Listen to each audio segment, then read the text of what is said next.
Ça fait deux fois de suite que Axel Sola nous offre un très très beau main event à l'Ares. Et comme on dit, il faut être deux pour offrir un beau combat. Donc on va discuter avec Aldric Cassata de ce combat qui a eu lieu ce week-end entre Axel Sola et Dagir Imavov juste après l'intro. Yo, this is Dustin Poirier. Bienvenue à Fight Minds. Bienvenue sur Fight Minds.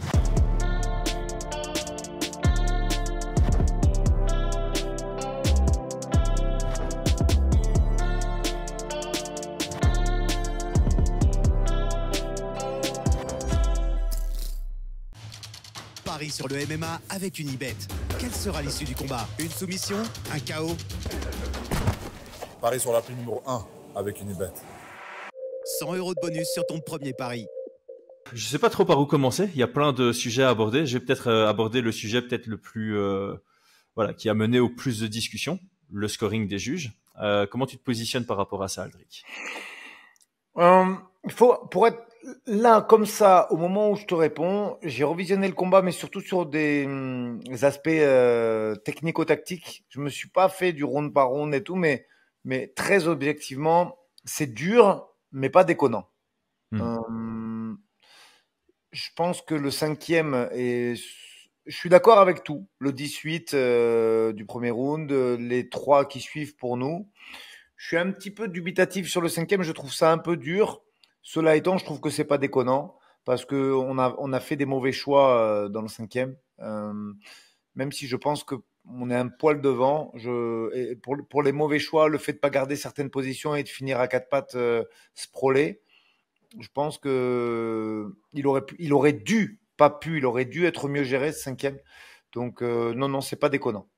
Ouais, parce que j'imagine qu'en arrivant dans le cinquième, dans vos têtes, vous saviez que c'était décisif, que en cas de défaite, si vous preniez le cinquième, vous aviez la victoire. Si vous preniez pas le cinquième, c'était égalité. C'est ça. Après, je le trouvais très bien, très lucide au cinquième et voilà. Il y a un ou deux choix qui font que je peux comprendre. Je te dis, il faut que je revoie et surtout le cinquième, mais oui, parce qu'en fait, je pense qu'il n'y a personne qui fait débat. Je pense que tout le monde est d'accord sur le 18 au premier. C'est difficile de contre-argumenter par rapport à ça. Le 2 et le 4, 100% clair, Axel Sola. Le 3 est le plus serré, mais je pense que tout le monde penche Axel Sola aussi. Donc 2, 3, 4, tout le monde est d'accord là-dessus. Et clairement, c'est sur le 5 que les fans et les juges sont départagés, puisqu'il y a un juge qui le donne à Axel, deux juges qui le donnent à Dagir. Mais c'est pas déconnant. C'est pas du tout... Moi, ce combat, si tu veux, il faut le revoir sur plein d'aspects, mais je le qualifierais déjà d'un... Normalement, un fighter, il se remet en question et il apprend sur des défaites. Donc là, voilà, je trouve que c'est un combat sur lequel Axel, en tout cas, va énormément progresser, puisqu'il a fait face à beaucoup d'adversités. Et il y a pas mal de... Franchement, il y a bien une vingtaine de momentum très intéressants sur lesquels on peut analyser et sur lesquels on peut développer. Après, il a fait preuve, je trouve, de beaucoup de remise en question de la guerre, parce qu'habituellement, sur les sorties de clinch, j'en parlais ce matin avec Manon, d'ailleurs, il envoyait le crochet direct. Là, il touche avec la droite en ligne, et c'est ça qui amorce le crochet. Donc, c'était très fort, et ça a bien surpris Axel, qui avait capitalisé beaucoup sur ce crochet. Et de revenir de cette situation. Après, je trouve pas particulièrement que Marc nous ait fait un cadeau. Parce que ça, par contre, je me suis vraiment penché dessus et je trouve que le protect yourself at all time où on te dit de ne pas prendre 3 coups d'affilée, ben il est très bien respecté. C'est-à-dire que bien sûr qu'il ramasse, hein, ça on peut pas dire, mais à aucun moment il prend 4 ou 5 coups d'affilée sans donner une réaction. Il y a des changements de position, tu vois ce que je veux te dire, il y a une vocation à changer de position dans le combat, chose qu'il fait. À partir de là, peut-être qu'un arbitre incompétent aurait arrêté, mais c'est pas la même chose que si tu ramasses 4-5 coups sans te défendre et après quand l'arbitre arrête, tu te dis non, mais j'étais là. Non, il faut montrer l'intention d'eux et je trouve qu'à ce niveau-là, Axel l'a très bien respecté. Justement, je pense que c'est un bon aparté à faire maintenant pour que les gens comprennent la distinction qu'on peut faire entre KO et TKO. Je crois que Marc Godard justement avait fait un tweet là-dessus qui était très intéressant puisqu'il était ultra résumé. En gros, un KO, c'est quand un combattant n'est plus apte à se défendre. Ce qui signifie que Il a perdu conscience, qu'il est out. C'est ça. Un TKO, c'est quand il devrait être capable de se défendre, mais il ne se défend plus. Donc, tu es conscient, mais tu fais plus de mouvements qui donnent d'indication à l'arbitre que tu es encore dans le combat. Et donc, quelqu'un qui reste en boule ou qui, même si toutes les frappes viennent dans les avant-bras, mais que le gars, pendant 20 secondes, il bouge pas d'un poil, l'arbitre considère qu'il veut sortir du combat, c'est un TKO. Et ce qui s'est passé ici entre Axel Sola et Daguerre, Axel prend une belle combinaison en anglaise, tombe, fait l'ascenseur, mais ne tombe pas inconscient. Il se défend constamment en proposant du mouvement et en cherchant à améliorer sa position par rapport à celle de Daguerre qui continue à le frapper. Donc, comme tu l'as dit, il a bien ramassé.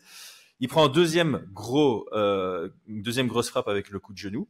Il tombe, mais directement après, il continue à bouger. Et donc, il envoyait chaque fois des indications à Marc Goddard qu'il était tout le temps dans le combat. Et donc, il n'y avait pas de raison pour Marc Goddard d'arrêter. Je suis assez d'accord. Je suis d'accord avec le scénario. Et donc, voilà. Au niveau de la décision de continuer, je vois vraiment pas un moment où on aurait pu arrêter Axel. Après, j'aime beaucoup la réaction. Moi, sur ce premier round, je vois vraiment que du positif parce que à l'impossible, nul n'est tenu. Se faire connecter, ça va arriver à tous les fighters, je dis bien tous, tôt ou tard. Et à partir de là, des fois, ben, tu bouges pas. Ça, c'est pas une question de menton, c'est une question de position. Il y a des frappes que tu ramasses plein fer et tu bronches pas et ça fait rien du tout. Et puis il y en a qui te sonnent. Et l'important, c'est de savoir que dans le passé, tu l'as déjà fait et tu as été capable de pas lâcher mentalement. Et parce que pas lâcher mentalement, à la limite, le courage, c'est une très belle vertu, mais c'est pas ça qui fait de toi un champion. Il y a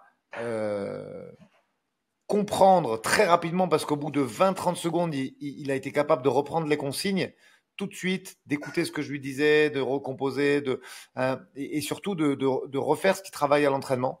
Donc, à ce niveau-là, sur cette alerte, écoute, quand tu es combattant de MMA et que tu acceptes d'échanger debout, tu te feras toujours connecter tôt ou tard.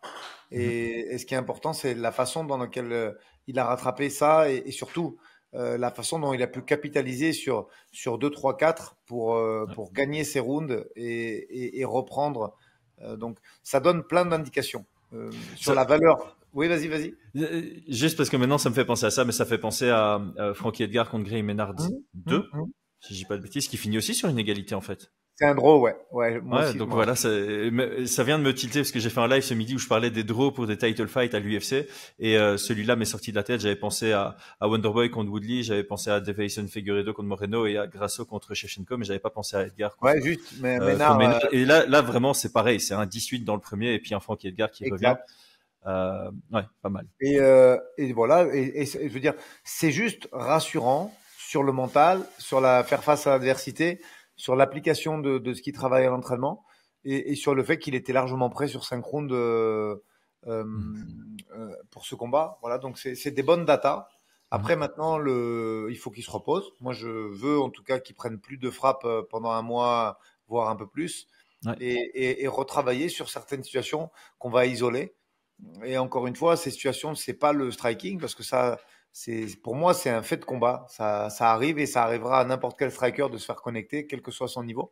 C'est surtout le reste. Il y a des momentum sur lesquels on a été défendu et maintenant il faut travailler dessus pour que la prochaine fois ce soit encore plus efficient et encore plus performant. Petite question en aparté. Il y a une suspension médicale. À la RES, ils font ça ou c'est que à l'UFC qu'on a des suspensions médicales? Parce que là, tu dis, j'aimerais qu'ils prennent pas de contact pendant un mois. Comme je le comprends, c'est ta décision, mais est-ce qu'il y a aussi une... En fait, si tu veux, d'ailleurs, c'est une très bonne idée. Tu sais, sur le prochain podcast qu'on fera avec avec Lionel Brézéfin et la fédération, je pense que c'est un sujet à traiter. Ouais. La commission athlétique, que ce soit le Nevada, en tout cas les plus... On parle toujours du Nevada, mais il y a Tate, le cutman, qui a fait un petit question-réponse, un FAQ avec sa communauté ce week-end et il énumérait les commissions athlétiques les plus dures, entre guillemets, enfin, pas dures dans le sens les plus exigeantes. Et effectivement, il y avait le Nevada, il y avait le New Jersey et bien d'autres, même une au niveau du Canada, mais Canada anglophone, si je dis pas de sottises. Et du coup, eux, ils vont travailler sur un examen médical. Tu t'es fait shooter. Est-ce que t'as pris des frappes? Est-ce qu'il y a des coups? Nous, on traite comme d'autres commissions athlétiques américaines qui le font aussi au résultat. C'est-à-dire que ta suspension, elle va être, euh, comment dire, elle va être datée que s'il y a une défaite par KO. C'est Et là, c'est standardisé sur base du exactement. résultat et pas sur base du déroulement du combat. Exact. Alors que dans d'autres commissions athlétiques, c'est surtout sur ce que va dire le docteur qui Mhm. t'examine à la fin. Et effectivement, il peut y avoir, même pour un combattant qui a gagné, une suspension médicale, Je, ce qui est pas tout le je trouve ça temps plus le juste. cas. Je suis d'accord avec toi. Je trouve ça plus juste la deuxième version où tu regardes évidemment le déroulement du combat parce que tu as des bah ici en l'occurrence voilà je pense que c'est un très bon choix que tu fais de vouloir protéger Axel en disant ok tu prends un bon mois de repos sans contact et même peut-être sans effort intense parce que quand tu as pris un KO ou des gros knocks l'effort intense n'est pas recommandé pour autant. Donc ici le premier round, qu'est-ce qu'on tire pour Axel Sela? On tire qu'il a un bon menton, parce que certains auraient été éteints par ça. Il a un bon instinct, parce que en étant sonné, il a les bons réflexes pour pas sortir du combat.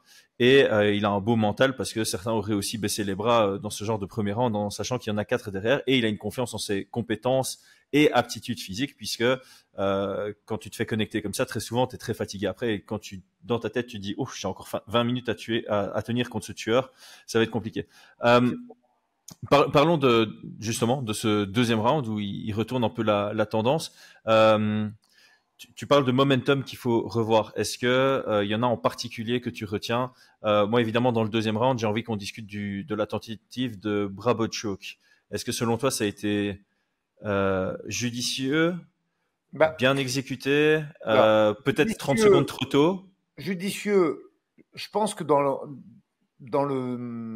les nouvelles règles, c'est pas mal sur la dernière. Tu sais, je vais faire un parallèle avec Georges Saint-Pierre, que tu sais, une des grandes références, en tout cas dans ma conception à moi du MMA, du MMA de son époque, hein, de 2012-13 à 2018-2019.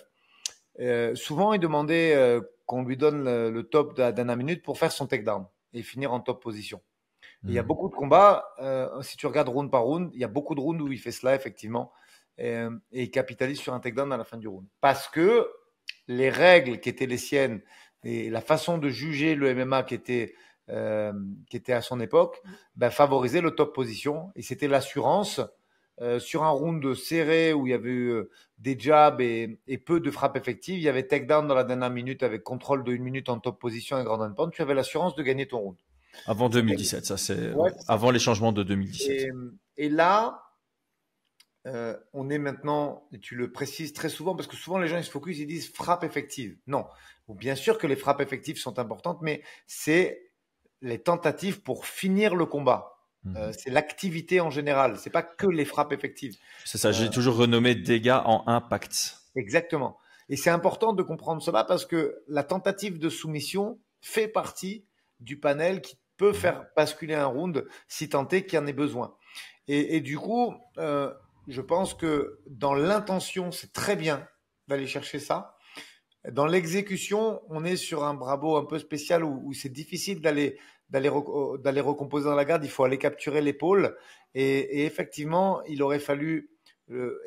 On voit qu'il n'est pas il n'est pas à 100% au niveau de la conception et qu'il est peut-être encore un peu pas sonné, mais, mais on va dire perturbé parce que Mhm. je pense que l'idée est bonne, le travail de bras est pas mauvais, mais par contre le petit basculement de hanche et l'exécution technique au niveau des membres inférieurs est un petit peu perfectible.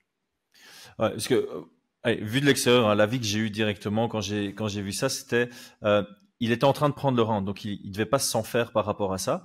Donc euh, en me mettant à sa place, je me dis ok, il sait qu'il gagne le round, donc il peut se permettre de perdre la position. Il peut se permettre de prendre un risque pour finaliser le combat. S'il perd la position, il prend de toute façon le round. Donc dans cette vision-là, euh, Déconnant, ouais. c'était pas un mauvais choix. C'était pas un mauvais choix du tout. C'était juste sur le timing, je trouve qu'il part un peu tôt. Ce qui fait que Imavov reprend le top control et ça peut le remettre en confiance aussi, alors que c'était peut-être un round crucial où Imavov a vu vraiment la ceinture là, à quelques frappes près. Et le fait qu'il perde le deuxième round et qu'il puisse revenir sur la fin avec un contrôle ou une position dominante, ça l'a peut-être relancé aussi dans le combat. Mais Ouais, voilà. ouais, mais t'as raison. Clairement, si tu finis au-dessus à chaque round, c'est encore différent mentalement. Ça aurait pas changé le scoring parce que il le fait 2 ou 3 fois sur 2, 3, 4 de finir bien. Et, Ouais, ouais, ouais, mais ça n'influe pas le round puisqu'on a vu que de façon tout à fait. collégiale, les juges ont donné tous le même résultat. Mais effectivement, d'un point de vue mental et même d'un point de vue, si tu peut-être des si, on refait le monde, hein. Mais si Bien sûr. effectivement tu prends ce Brabo et que ta jambe droite, au lieu d'aller chercher l'épaule, elle va chercher un petit crochet sous le bassin pour tenter le sweep en même temps, c'est peut-être un Brabo différent qui étrangle mieux et qui enlève du souffle. Tu vois, on pourrait faire une chose. Donc, non, je pense que l'intention est bonne.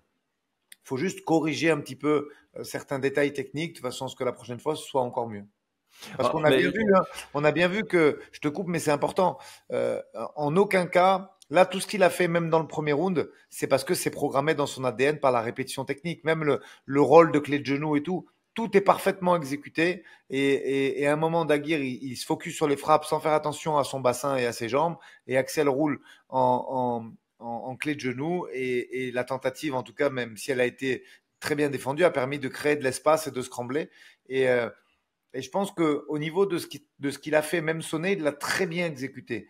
Les tentatives de surpassement des jambes derrière, l'amplitude à prendre avec les fesses pour générer un levier plus important pour ton scramble.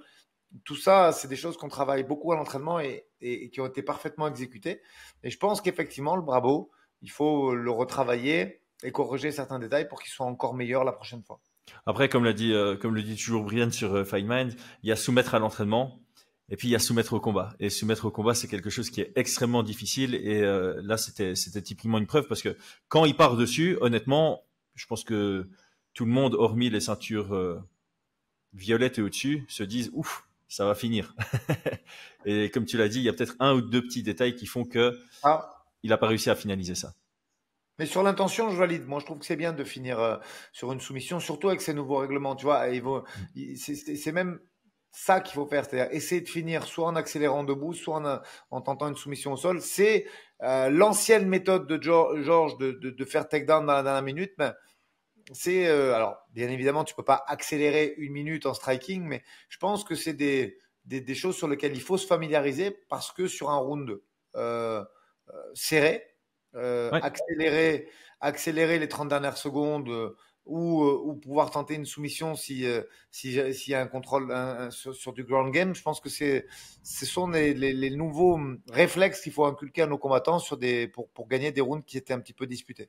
Et puis comme on le dit souvent, c'est pour un juge, c'est quasi impossible d'être neutre. Volontairement, tu vas être neutre, mais inconsciemment, tu auras toujours un truc. Et c'est clair que sur des rounds plus serrés, le juge aura une meilleure vision de ce qui s'est passé sur la dernière minute que sur la première minute. Donc ça a clairement son importance, qu'on le veuille ou non. Même si c'est pas écrit dans les critères que la dernière minute compte plus, Bien sûr. à la place d'un juge, tu retiens mieux ce qui se passe sur la fin, surtout si c'est une grosse accélération. Avant de parler du cinquième round, est-ce qu'il y a quelque chose de particulier dans le 3 et le 4 qui te viennent à l'esprit ou c'est vraiment un gros focus sur ce qui s'est passé dans Non, le cinquième? ça déroule bien. Je pense que voilà, dans les momentum que j'ai identifiés, il y a effectivement, on peut encore, malgré l'excellent niveau d'Axel, qui est parmi pour moi les meilleurs athlètes européens, voire plus sur le travail de catch control, euh, on peut aussi travailler sur des petits détails. Tiens, en plus, cet après-midi, tu vois, j'en parlais avec Kevin, on a fait notre petite séance de drill de l'après-midi avec Kevin Jousset et d'autres gars de l'équipe, Miguel Haro, Dimitri Solimès et compagnie. Et je leur faisais un petit peu voir les 2, 3 détails que je préparais pour Axel à sa reprise. Et voilà, il y a des trucs que tu peux isoler pour encore te dire, bah voilà, j'ai gagné le round, mais j'aurais pu faire plus de dégâts, j'aurais pu peut-être plus fatiguer. Mais dans la globalité, tu as raison, on va pas s'attarder 10 ans parce que 2, 3, 4, c'est unanime, ça passe pour Axel. Et je trouve que les mix, ce qu'il a fait, les feintes, moi j'appelle ça pité, mais ce que je veux dire par là, les feintes qu'il a générées debout pour faire des entrées propres et son travail en cache control, en top control quand il était en 3 quarts d'eau et son travail de lutte ont largement permis alors, de gagner le round, ça c'est sûr. Mais après, on peut toujours mieux faire. Je veux dire, on va pas s'arrêter quand on va faire l'étude plus poussé de ces rounds. C'est pas parce que les juges te mettent gagnant 3 rounds que tu dis bah ok, on touche à rien, on laisse comme ça. Pas du tout. Je pense qu'il faut se dire ok, bon là on fait pas tomber pendant 1 minute. Pourquoi? Est-ce qu'on aurait pu mieux faire? Et est-ce qu'on aurait pu générer plus de dégâts? La remise en question doit être intégrale. Et pour preuve, toi et moi, il y a 3 mois, un peu plus de 3 mois, on a analysé très rapidement Fioro Blankfield à mon retour et je t'ai dit qu'il y avait beaucoup de momentum qui m'intéressait pour la suite et pourtant Manon, elle a pas dû, je sais pas, elle a perdu peut-être 3 ou 4 momentum pendant ce combat et malgré tout, je t'ai dit qu'il y en avait plein qui m'intéressaient, plus d'une vingtaine et de ce fait, voilà, c'est la même chose pour là. C'est pas parce que tu gagnes 3 rounds de façon indiscutable qu'il n'y a pas des choses à revoir et à retravailler. Non, si tu te remets pas en question dans les victoires, tu progresses moins bien. On en a déjà parlé. Il y a dans quasi la totalité des combats, il y a quelque chose à tirer à part après enfin, je veux dire, Jorge Masvidal après sa victoire contre Ben Askren, il n'y a pas grand chose à tirer, Oui, certes, ça mais avait dès le duré moment où 14 un secondes. combat dure plus 12 secondes, que ouais. quoi ça? C'était quoi, 12, 14 secondes? Ça, je dis pas de bêtises. 5, 5 c'est un sprint en diagonale, voilà. C'est pour ça parce que je me dis à la limite, tu vois, McGregor contre José Aldo, tu peux encore te remettre en question parce que tu prends un crochet, tu vois, sur l'espace des 13 secondes avant de mettre le KO. Mais je pense que ouais, dès le moment où un combat dure un tout petit peu, même si tu l'as gagné, généralement il y a quand même des éléments à tirer. Donc parlons du cinquième. Avant de parler du cinquième, à quel point est-ce que tu penses que du côté de Dagir Imavov, la volonté de finaliser dans le premier l'a affecté sur la suite du combat, et à quel point le fait d'avoir été sonné dans le premier a affecté Axel sur la suite de leur performance, du coup, de leur secondes. prestation? Pour Daguerre, je vais répéter ces mots, mais je pense que il a été très honnête en conf de presse. Il dit qu'il a très nettement accéléré dans le premier et que ça l'a énormément fatigué et handicapé sur la suite du combat. Et je pense que je pense que c'est la vérité. Et de toute façon, il a raison. Tu peux finir, tu finis. Oui, il Et peut pas se remettre en question là-dessus. Par exemple, là, il peut pas se dire, ah, la prochaine fois que j'ai une situation comme ça, ça, je laisse récupérer ses esprits. Non, non. c'était la chose à faire. Il a fait le bon choix, mais je pense qu'effectivement, ça l'a fortement endommagé sur les 2, 3 rounds qui ont suivi. Mhm. Euh, Après, pour Axel, euh, non, c'est dur. Là, vraiment, moi, je trouve que c'est vraiment très riche d'enseignements parce que tu es proche du chaos. Donc, il y a toujours tu sais, que ton combattant il soit très intelligent dans son combat, que son fight IQ soit très développé ou pas, il y a toujours, tu te fais sonner, t'es énervé, tu as envie de le rendre, t'es pas dans un bon mood, ça fatigue parce que le cœur monte. Et du coup, et comme tu l'as dit, il faut se dire, il reste 20 minutes derrière, je dois aller chercher mes rounds, j'ai plus le droit à l'erreur. Donc il y a beaucoup de paramètres très défavorables sur cette situation.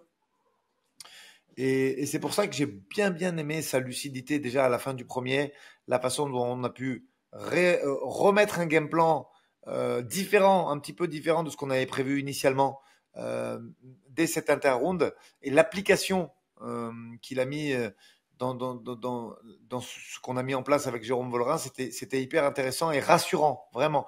Tu sais, normalement, on dit qu'on apprend beaucoup plus d'une défaite que d'une victoire. Et ça, ce genre d'un combat, je lui ai dit, moi, ce que j'ai vu, vendredi soir, c'est gage de beaucoup de sérénité comment dire, et d'un très bon mood pour la suite de sa carrière parce que cette partie-là de lui, on pouvait pas en présumer. Tu peux jamais savoir. Tu peux jamais savoir. Pourtant, il avait 30 combats amateurs et il avait déjà une carrière très fournie en pro et malgré tout, ça, des fois, tu le rencontres 2 fois dans une carrière et tu dis, bon, voilà, il a lâché mentalement, c'était trop dur, c'était si. Et là, vraiment, moi, je suis vraiment agréablement surpris de la façon dont il s'est rattrapé et surtout voilà, on a tout changé à la fin du premier. On s'est dit, on fait ça, on fait ça, on fait ça, et ça a été très bien mis en place. Et, je trouve que la globalité du game plan a été parfaitement adaptée. Après, effectivement, il y a le cinquième où il y a 2, 3 choix et je me remets en question aussi hein, parce que moi, à la fin, au cinquième, il me pose une question, je lui laisse un peu libre et peut-être que j'aurais dû. Moi, je le voyais tellement bien que pas je lui laisse le choix, mais je lui donne 2, 3 pistes et je le laisse Tu fais comme tu le sens et tu déclenches au moment où tu le sens. Et je pense vraiment qu'il était largement capable de le faire. Après, il y a une très bonne défense de Daguerre. Euh, et, mais malgré tout, il faut que je le revoie à tête posée parce que, ok, il y a une situation où Daguerre finit au-dessus, il y a un échec sur le takedown, ok. Mais quand même, euh, sur un round, on a bien dit que les critères, c'était des critères de finish et de frappe effective. Et c'est pour ça que je me réserve le droit de le revoir, c'est que ce paramètre-là, pour le moment, je m'y suis pas attardé sur le cinquième. Donc, il faut que je le revoie à tête reposée. Et ce serait mentir que de dire que je suis pas d'accord avec telle ou telle chose. Cet aspect-là, je l'ai pas encore regardé parce que de toute façon, ça va rien changer au résultat. Maintenant, c'est fait, c'est fait. Donc, je préfère m'attarder à l'aspect technico-tactique, choix et difficulté technique que de me dire, bah tiens, là on a gagné, Honnêtement, je le ferai pour aller au bout du travail, mais pour le moment, je me suis vraiment attardé à l'aspect technico-tactique de l'affrontement. Alors, en général, dans ce genre de podcast, j'ai envie de te poser la question de quel était le game plan prévu initialement. Ici, je vais peut-être pas le faire parce que, disons que la porte à un rematch n'est pas fermée. Je sais pas s'il y a des infos par rapport à ça et je Je t'oblige vais pas te à en donner, mais parler. Non, je vais te parler franchement. Il faut que je fasse un petit call avec Ares parce que, mais je pense que je vais te parler franchement et surtout ça va intéresser nos auditeurs Fight Mind, notre communauté Fight Mind. Moi, j'avais compris et je le dis sincèrement et je vais régler ça d'un coup de téléphone très vite dans la semaine euh, que le matchmaking restait entre les mains de Fernand Lopez et de Benjamin Sarfati. Et pour l'instant, j'ai rien lu. Hein. J'ai juste vu un article de presse qui est passé dans la presse écrite, je ne sais plus dans quel magazine, où il laissait entendre que c'était pas tout à fait ça. Donc, au moment où je te parle, très honnêtement, je ne sais pas. J'ai reçu beaucoup de messages en disant oui, il faut que la revanche se fight à l'UFC Paris. Euh, c'est vrai que l'idée est bonne, mais je crois pas. est Enfin, bonne, mais ouais. restons cartésiens et restons les pieds sur terre. Je pense qu'effectivement, il faut voir. C'est vrai que après Daguerre, il est monté à 70. Est-ce qu'il n'a pas envie de capitaliser sur cette très belle performance et de redescendre, si toutefois il peut redescendre à 66, parce que je l'ai trouvé costaud quand même là. Euh, S'il peut redescendre à 66 et mener à bien. Alors, j'ai pas tout lu parce que je me suis un peu coupé de certains podcasts et j'ai pas tout écouté non plus. Mais manifestement, il disait qu'il n'avait pas spécialement d'envie d'aller à l'UFC. Je sais plus qui m'a raconté ça. Euh, Moi, je pense qu'il en a largement le niveau, que c'est un grand combattant et qui pourrait mettre en difficulté beaucoup de 70 et 66 du roster UFC au moment où on se parle. Après, moi, je suis pas contre une revanche. Moi, je suis pas Ok. contre une revanche au moment où je te parle. Effectivement, je sais pas du tout ce que vont décider lui et son clan. C'est bien trop tôt que d'en parler. Euh, il n'y aura pas d'Axel Sola à l'arrêt studio du mois de juillet, ni de Virgil Hogan pour être honnête avec toi. On va le couper un Ça petit me peu. paraît, en fait, pour cela, ça me paraît logique. Enfin, en début de podcast, il dit que tu vas lui donner un mois de congé. C'est pas pour qu'il revienne en juillet. Je savais même C'est pas qu'il y ça. avait un reste en juillet. Ouais, il Par y a un ailleurs, je arrêt pense qu'il. studio fin juillet. Il y a un arrêt studio fin juillet. Je crois qu'au moment où on se parle, c'est Paulin Béguet qui fera la ceinture des 93 en main event. Euh, c'est pas un scoop, c'est sorti aujourd'hui, je crois, sur Twitter. Ah, ok. C'est ça que j'étais pas au courant parce que j'avais regardé sur leur topologie et je voyais pas Ouais, et c'est les prochaines dates. On avait laissé sous-entendre qu'il y avait quelque chose en septembre, je pense, mais alors et apparemment, d'après ce qu'on m'a dit, il y aurait un AS le 27 septembre, la veille ouais. de l'UFC. Toujours intéressant de le faire la veille de l'UFC. Comme fait le Cage Warriors la veille de Ouais, c'est l'UFC ça. Donc 304. Ouais. voilà, à voir maintenant ce qu'on fait. Euh, Là, honnêtement, sur la suite des événements concernant ma team, je tant mieux. J'ai 10 jours, j'ai 10-15 jours un peu off, mais que je ne vais pas prendre en vacances malheureusement parce qu'il y a un très gros projet qui arrive et qui fera l'exclu de Fight Mind et je pense qu'on pourra annoncer ça dans 10-15 jours maxi. Très gros projet qui arrive. Donc voilà, exclu Fight Mind, on en reparle dans 1 à 2 semaines maximum.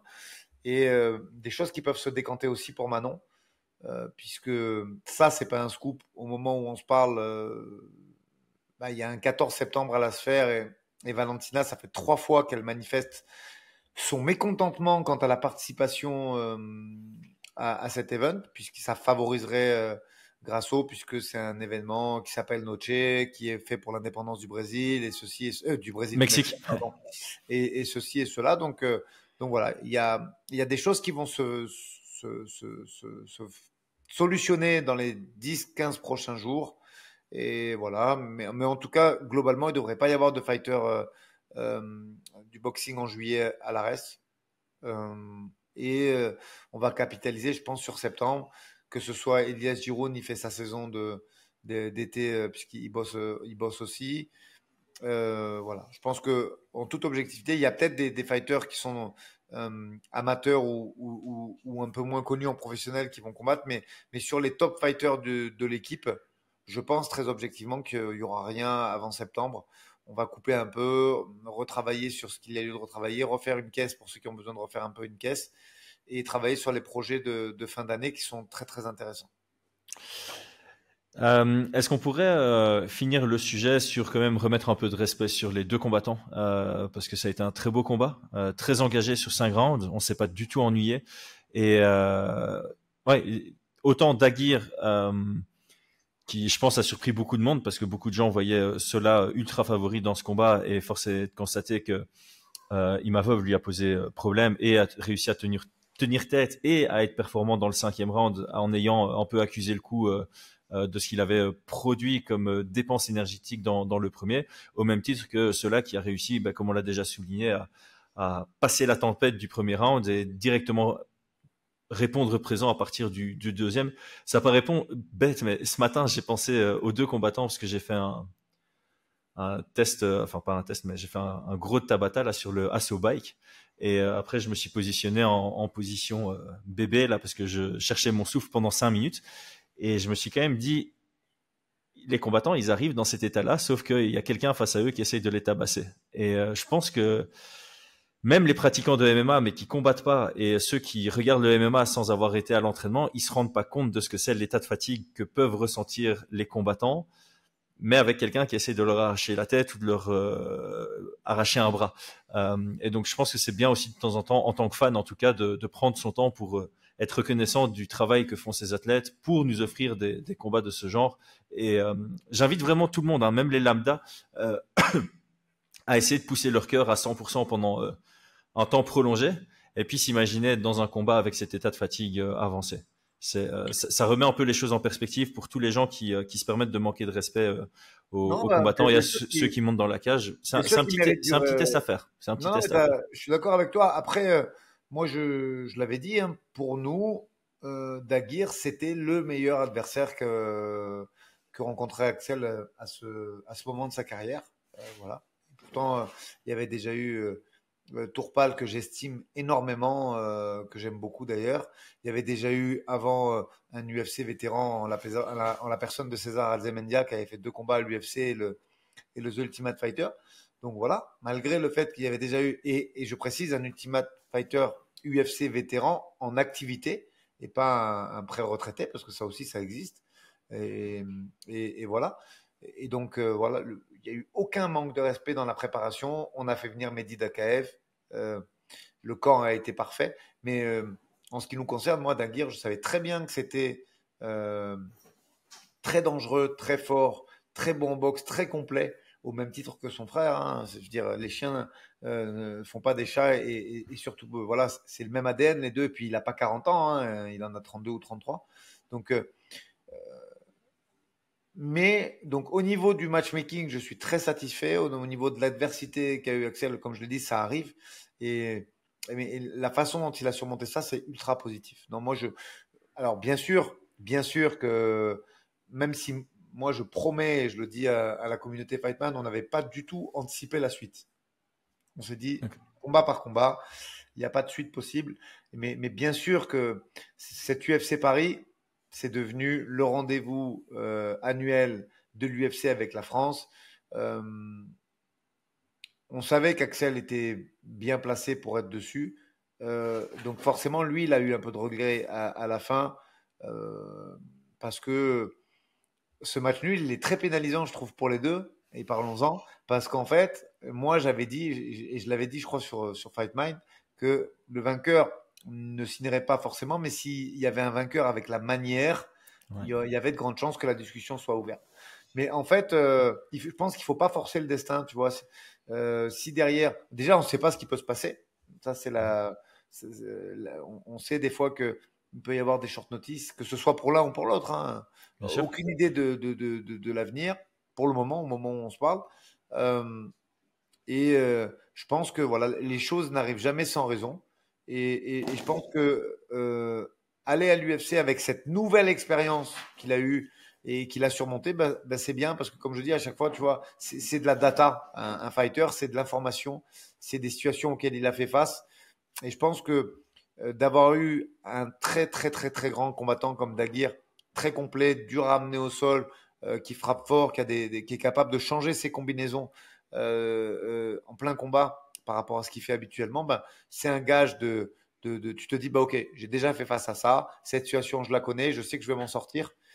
Et là où le cœur monte et là où les doutes se font, c'est sur des situations qui sont nouvelles et méconnues. Et là, tu vois, je pense que voilà, cette case-là aussi, elle est cochée. L'adversité, revenir dans un combat. Et tout ça n'est que positif. Après, bien sûr, le monde parfait, c'était qu'il finisse au deuxième ou au troisième et qu'il soit. Mais en fait, il n'y a pas de monde parfait. Il y a juste une carrière. En fait, une carrière, c'est une suite de décisions qu'on doit prendre et à l'entraînement et au combat pour amener quelqu'un euh, au plus haut niveau. Et moi, je suis hyper content que ce combat ait eu lieu, hyper content qu'Axel s'en soit sorti comme ça, parce que je sais qu'il a coché des cases pour son évolution personnelle. Et voilà, le résultat, comme je l'ai dit, je pense qu'il n'est pas déconnant. Et que, en tout cas, la certitude qu'on peut avoir maintenant, Chris, c'est de se dire, OK, il sera vraiment, vraiment beaucoup plus fort sur son prochain combat parce que ce combat va le faire évoluer, va lui faire. Lui a déjà fait comprendre certaines choses. Il était déjà très lucide lors de la conférence de presse d'après-combat. Et nous, on va pouvoir mettre en place d'autres systèmes qui vont lui permettre de performer encore plus. Parce que en fait, c'est ça. Il a eu un camp d'entraînement qui était très poussé parce que, comme tu l'as dit, Daguerre, vous l'avez respecté, donc vous vous êtes donné à fond. Donc, ce qui signifie que dans cette préparation-là, il s'est amélioré, il a progressé. Et en plus de ça, comme tu l'as souligné maintes et maintes fois dans ce podcast, il y a beaucoup de leçons à tirer. Donc, ça va être des éléments pour continuer cette progression. Sur ton dernier, les dernières choses que tu as dit, j'allais dire dernier monologue, mais les gens ont une mauvaise perception du mot monologue, genre tu t'es emballé. Non, sur les dernières choses que tu as dites, tu m'as fait penser à une question que j'avais parce que Sola, après le combat, a dit que il avait envie d'être convaincant. Il avait envie de gagner avec la manière, pour notamment donner un argument à l'UFC de le signer pour l'UFC Paris. Est-ce que tu penses que s'il était rentré avec un mindset plus je dois juste gagner, ça aurait changé quelque chose? Non. Et surtout, je pense que quand je dis éduquer, attention, je me prends pas pour le parent de mes gars, mais je pense que mon travail, c'est de leur expliquer. J'aime bien tu sais, sur Twitter, des fois, alors je dis des fois parce que je le vois moins en ce moment. Il y avait une rubrique faite par MMA Junkie qui s'appelle In Shelby Shoes. Oui, oui, tout à fait. J'aimais bien ces articles et ça remonte à il y a super longtemps. Ouais. Et en fait, moi, je leur explique le fonctionnement du matchmaking de l'UFC, comment ils réfléchissent, qu'est-ce qu'ils se disent lors de ces fameuses réunions du mardi où tout le staff se réunit. Et voilà, il est important de savoir comment ça réfléchit, de quelle façon les gars sont sélectionnés, qu'est-ce qu'ils recherchent quand ils ont un tapologie sous les yeux, si toutefois ils regardent le tapologie. Et c'est vrai que ce qu'a dit Axel, c'est le résumé de ce que je pense, c'est-à-dire que le record, c'est bien. Être champion d'une ligue, c'est bien. Cocher la case d'avoir battu un UFC vétéran pour te crédibiliser sur le niveau de tes adversaires, c'est parfait. Mais après ça, il y a quand même un paramètre très important, c'est de rentrer au moins pour finir le combat. Quand je dis finir le combat, ça ne veut pas dire de faire un Holloway Gage et autre chose. C'est d'avoir de mauvaises intentions, que ce soit en grappling ou en cage control, c'est de dirty boxing ou pas. Je veux dire, pas tout le monde n'est Gervonta Davis ou Cédric Doumbé et on te demande pas d'être létal debout systématiquement, mais en tout cas, il faut y aller avec l'intention de finir le fight. Et c'est comme ça aujourd'hui que tu deviens bankable. C'est comme ça aujourd'hui que l'UFC s'intéresse à toi. Et donc, au niveau du mindset, je pense qu'il faut surtout pas changer. Et c'est comme ça qu'il faut les éduquer martialement parlant et les faire grandir parce que après, sinon, tu te retrouves avec tu vois, il y a certains profils qui sont, ah, putain, comment ça se fait? Il a 18-0, 15-0, 12-0, il a toujours pas signé au UFC. Bah, regarde de plus près, regarde le mode de victoire et tu te rendras compte que aujourd'hui, l'UFC ne cherche pas des records comme cela et ils veulent des gens, en tout cas, qui finissent les combats. Et c'est très important de le comprendre. Et si tu expurges les short notice à moins d'une semaine, tu vas voir que leur choix est beaucoup, beaucoup centralisé là-dessus à cet instant T où on se parle, et ça depuis maintenant les 2 dernières années. Et je pense que c'est important qu'ils aient cette philosophie eux aussi. Ouais, mais ça rend le parcours pré-UFC difficile parce que comme tu l'as dit, tu dois pas chercher à finaliser à tout prix, mais tu dois avoir ces mauvaises intentions dans le combat. Et ce qui se passe surtout au sol, je trouve, c'est que tu vas chercher constamment à progresser ta position pour pouvoir être plus dangereux, pour pouvoir mettre des frappes plus intéressantes que celles à partir de la full guard, par exemple. Ce qui signifie que tu laisses aussi plus d'opportunités à ton adversaire de créer un scramble, de se relever, de renverser. Donc, tu as des potentielles pertes de position cruciales sur un combat serré. Et donc, si tu rentres c'est ça un peu la difficulté des combattants qui sont pas à l'UFC, mais qui ont cet objectif d'être à l'UFC et qui sont proches de l'UFC, c'est ils rentrent avec un mindset dans le combat qui est pas seulement axé sur la victoire, mais aussi sur un type de performance qui peut s'avérer contre-productif par rapport à la recherche de la victoire. Et là, notamment, je dis pas que c'est le cas d'Axel, mais c'est pas impossible qu'il y ait 2-3 moments dans le combat où il s'est dit, allez, là, je vais prendre ce risque-là pour améliorer ma position, pour pouvoir capitaliser dessus ou me rapprocher d'un finish. Et que en faisant ça, Daguerre a trouvé son ouverture pour retourner le combat, comme tu l'as dit, et comme tout le monde l'a vu, tout simplement. À la fin du deuxième, c'est Daguerre qui se retrouve au-dessus. Et je me demande si à la fin du 3 et du 4, il n'y a pas aussi un retournement à chaque fois. Alors là, ça change rien parce qu'il prend 2, 3, 4, Axel. Mais par contre, est-ce que dans le 5, il y a eu un choix comme ça qui fait que ça a permis à Daguerre de... Non, mais d'un point de vue strictement tactique, tu as raison. Après, il faut savoir ce que tu cherches. Cette méthode et ce mindset, il est applicable. Alors, je ne fais référence à personne et je ne critique aucun fighter qui est déjà allé à l'UFC, mais quel est ton objectif? Est-ce que ton objectif, c'est de toucher le mur, de faire 3 ou 4 combats et de repartir? Mon objectif pour l'instant, c'est 50 000 abonnés. Donc les gars, abonnez-vous. Continue ta phrase. Elle est pas mal. Elle est pas mal. Mais voilà, aujourd'hui, tu as plusieurs choix de carrière. Et d'ailleurs, force aux Français... j'ai vu qu'ils ont annoncé la signature de Baïsangour au PFL dans l'après-midi. J'ai vu que Saladin a re-signé avec le KSW et voilà, je leur souhaite de prendre le maximum d'argent et de capitaliser au maximum sur une carrière qui est courte et qui peut être écourtée parce que c'est pas un sport facile ce qu'on fait.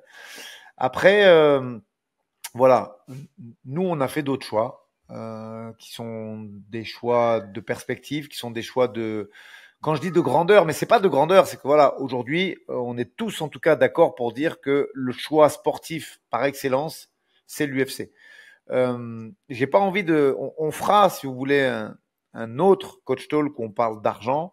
Et effectivement, l'UFC n'est pas l'organisation qui paye le mieux sur du rookie, mais en tout cas, force est de constater que si tu intègres le top 5 et que tu deviens combattant pour la ceinture et que tu prends sur les pay-per-view quand tu es champion, montrez-moi quelqu'un qui a pris plus que ça. Tu vois, c'est un débat qu'on pourra avoir avec grand plaisir puisque j'ai la chance de voir ces contrats de championship fight et de savoir de quelle façon ils sont montés entre le pay-per-view et les bonus.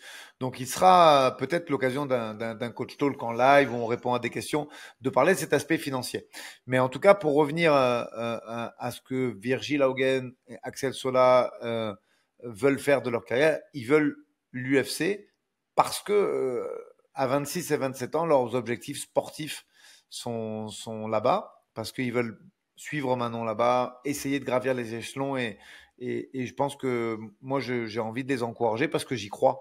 Si je pensais qu'ils sont capables de faire qu'un seul contrat, ben, je leur dirais, les gars, attention, tempérez, il y a peut-être d'autres choix à faire et tout ça. Moi, je pense que, en plus, n'allez pas dire, ouais, ils pensent que Baki. Non, non, non. C'est juste que dans une carrière, il y a un seuil de maturité. Il y a un seuil où tu es prêt à progresser, que c'est maintenant que tu dois le faire et t'as pas 4 ans, t'as pas 5 ans devant toi. Je rappelle à ceux qui nous écoutent que Baki a 22 ans. Donc je pense, moi, qu'il a une marge de progression et même s'il est déjà très intelligent, qu'il a un fight IQ très élevé, je pense qu'il n'est pas du tout à son top et pareil pour Saladin, même il est un tout petit peu plus âgé, je crois qu'il a 23 ou 24, Saladin, ou 25. Moi, j'avais 26 en tête. Ouais, moi aussi, mais bref, c'est pas très important. Euh, Moi, concernant Axel, je pense qu'effectivement, l'année prochaine, il sera pas très loin du top physique. Euh, Son fight IQ, techniquement, comme je le disais sur un précédent Show, Manon, qui a 33, progresse à chaque camp, à chaque mois, à chaque semaine. Donc, je pense pas que ça ait un quelconque rapport avec la marge de progression technico-tactique. Mais il y a un gap physique, il y a un moment où le fighter est prêt. Et je pense que quand il est proche de ce palier-là, voilà, il faut aller au projet sportif, en tout cas le plus clair et surtout ce qu'a envie le fighter. Donc moi, je les soutiens là-dedans. Pourquoi dire ça maintenant? Parce que effectivement, c'est ce qu'ils ont choisi et c'est là qu'on va essayer de les emmener. Et on verra de quoi la suite est faite. Mais je pense pas qu'un combat comme ça t'éloigne de l'UFC, pas du tout. Je pense qu'un combat comme ça, peut-être effectivement, fait qu'il faut remettre les choses en perspective et qu'il faudra réfléchir après l'UFC Paris. Mais en tout cas, en aucun cas, en aucun cas, ça n'éloigne. C'est une égalité face à un très très bon adversaire. Tu recules pas dans ta carrière avec ça. Au pire, tu fais du surplace. Alors effectivement, tu peux avoir cet argument de quand tu fais du surplace et que ton prochain combat c'est dans 4 mois, ben, tu perds 4 mois. Donc c'est freiné. Parce qu'effectivement, avec une victoire convaincante, peut-être qu'il aurait signé maintenant, peut-être qu'à cause de l'égalité, il a besoin d'une victoire supplémentaire, ce qui est pas plus mal, parce que comme tu l'as dit, ici, tu as un combat rempli d'expérience et de leçons que tu vas pouvoir mettre en pratique et exécuter en dehors de l'UFC avant de rentrer à l'UFC. Donc, tu as encore un nouveau camp, une nouvelle expérience qui sera bénéfique et qui va faire d'Axel Sola encore meilleur combattant avant de franchir ses portes de son objectif. En tout cas, c'est tout le mal que je vous souhaite. On finit là-dessus? Ouais, bah écoute, ça me paraît être un très bonne fin. Merci à ceux qui ont écouté jusqu'à la fin. Et voilà, regardez, réglez la petite alarme, 10-15 jours. Et on va lâcher une grosse bombe sur Fightman. Et peut-être même deux, parce que 10-15 jours en termes de temporalité, ça peut coller avec Manon aussi. Donc là, j'ai peut-être 2 missiles à envoyer plein fer. On verra un petit peu de quoi l'avenir est fait. Mais en tout cas, on travaille dur dessus. Je peux confirmer que tu travailles dur dessus. Et je pense que les gens se rendront compte au ton de ta voix d'aujourd'hui qui était un tout petit peu plus calme, posé, calculé que d'habitude. Je pense qu'il y a un effet de fatigue qui se crée en toi. Donc... Ouais, c'est pas mal de réunions, de trucs comme ça. C'est pas ça, c'est ton métier à toi, c'est pas le mien et c'est hyper difficile pour moi de faire des trucs comme ça. Et j'apprends. Chris, c'est ceinture noire en réunion. Moi, je suis à l'étiquette bleu-violette. Et c'est des trucs dont j'ai pas l'habitude. Donc, elles me fatiguent, elles me prennent beaucoup d'énergie. Que ce soit ces calls ou ces réunions physiques. J'ai un peu du mal, mais en ce moment, voilà. Pour le projet que j'évoquais précédemment, je suis obligé d'en taper beaucoup. Ça vaut la peine. Ça vaut la peine. Bon, très bon teaser, les amis. Abonnez-vous. À très vite. Ciao, ciao. Salut. Ah, et beau big up à notre membre de la chaîne qui s'appelle Dickies. Sympa ce que tu as fait avec ta casquette.